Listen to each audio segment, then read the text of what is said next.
Labadiena, aš esu Vytautas Abraitis, gydytojas, medicinos mokslų daktaras ir jums pristatau unikalią gydymo priemonę nuo galvos skausmo. Čia yra tokie labai ypatingi rankšluostėliai, aš juos esu priverkęs, ašaros yra išdžiūvę ir rankšluostėliai įgyja unikalią savybę. Pridedi prie kaktos ir galvos skausmas akimirksniu dingsta.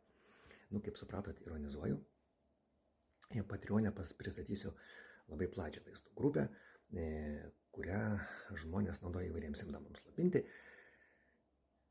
Jie moka už jos pinigėlius kaip už vaistus, o realiai jų efektyvumas yra kaip placebo. Arba štai šitų unikalių mano rankšluostėlių. Rankšluostėliai brangus, bet verta.